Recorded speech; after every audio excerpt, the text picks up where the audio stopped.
what to do and what not to do. How influential was Ali globally in the human rights and the tragic events that happen in these tragic migration cases and the refugee situations? You know, he joined the board along with me and a couple of others of the International Rescue Committee, and that was the group under whose auspices we went to the Thai-Cambodia border. I was working in the Senate at the time. I was just this staffer, and there were some notables with big-time histories of work in human rights, and I felt really fortunate to be part of this group.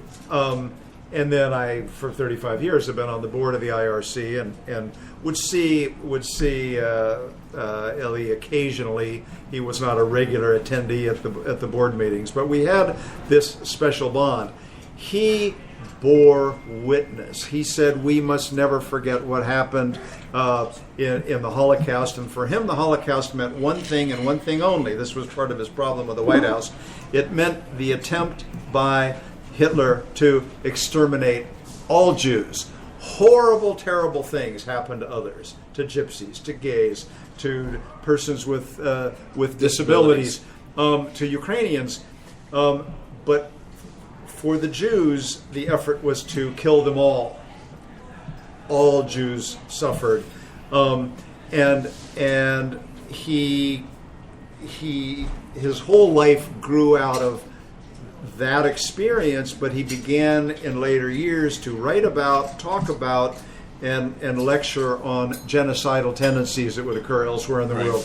When he won the Nobel Peace Prize, years after I first knew him, his stature increased. He was now a Nobel Peace Prize winner, so when he traveled, more people listened. When he wrote, more people read. When he spoke, more people listened. In lectures and speeches, he had an enormous impact, enormous influence, and he went to Auschwitz with President Obama. He lectured Ronald Reagan and Bill Clinton in the White House in public about things they should or should not do, and he could get away with it because no one ever questioned the purity of his motives. So he was a remarkable person to the end, and we miss his voice and his conscience. Definitely a voice lost, and obviously our thoughts and our prayers go out to his family, his friends, and the Jewish community who just had a great voice in him that may or may not ever be seen again at that level. Bob Hines, tell me a story. No story. No story this week. Just say one thing. What's that? What we were just talking about, that gentleman was somebody who was so super, so important, and I think we should all think for a minute the responsibilities that he had, the jobs that he did. He was fantastic. Yeah. He was an amazing man. No, absolutely. Amazing. Denise Krepp, tell me a story. Alan said something, he actually repeated two words over and over again a few minutes ago. He said, bearing witness, bearing witness. That's an important statement, bearing witness. Elie Wiesel bore witness to 6 million deaths, and that was 6 million Jews. That wasn't, as Alan said, the gypsies and the gays and those that were disabled. Folks, I don't want my children to bear witness against a U.S. president, but we have somebody who's running as a Republican who has been blatantly anti-Semitic, anti-Hispanic, anti-African American, anti-Muslim. We have to shut him down. And we have to shut him down because we cannot afford to have this individual as President of the United States. I'm not going to compare him to somebody else, but I do not want our next generation to have to bear witness against somebody who could very potentially devastate our country. Okay. Admiral Ken, tell me a story. I'll pass this week. Okay. Yeah, Dan? I'm going to echo the same theme. I'd never met Elie Wiesel, But as a kid growing up in Miami, one of the largest place where outside of Israel, the largest location of Holocaust survivors actually were in Miami, Florida.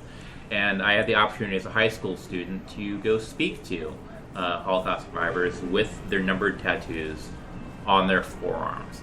And to a person, they all repeated the phrase, "never again." And they weren't just talking about Jews. They were talking about to anyone. Because the phrase that is coupled with that is, the world stood by and said nothing.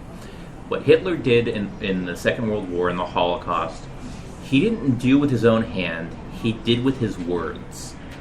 The blood is not directly on his hand. He didn't hold a gun while doing this. He did it by motivating people to do awful, awful things. And to ignore that a person who is running for president, and this is echoing Denise's point, who's saying things and going, oops, I didn't really mean it, but saying it repeatedly and making similar mistakes over and over again. There's a certain level of conscience that needs to be at play there, and paying attention to it shouldn't be willy-nilly. It should be taken seriously as it is. Hear, hear. Well, I will say that the world lost a true voice in not only remembering the tragedy that was the Holocaust and the millions of lives that were lost in that whole scenario, but a true advocate for human rights, a true advocate for the care of refugees, a true fighter against genocide. I mean, the man was legendary, and hopefully there will be somebody to fill those big shoes, but I just don't see anybody on the horizon that could do it the way he did it, with the style that he did it, with the absolute just resolve, the personal resolve that he had to make sure that, again, you use the term never again, his resolve was never again. Truly, truly magnificent. We're going to leave it at that. On behalf of Alan Moore, Bob Hines, Denise Krepp, Admiral Ken Carradine, Dan Lipner, I'm your host and moderator, Justin Russell. We will be back next Tuesday, live from Shelley's Back Room, 1331 F Street, in the heart of our nation's capital, Washington, D.C. Bob, you haven't been here for the past couple of weeks. Your turn. The place to be. Absolutely. You can follow us on Twitter at Backroom Politics. You can follow us on our website, www.backroompolitics.org. You can follow us on our new YouTube channel, YouTube, Backroom Politics. And you can also email me your comments and concerns, Justin at backroompolitics.org. Have a great week, America. We'll see you. Bye-bye.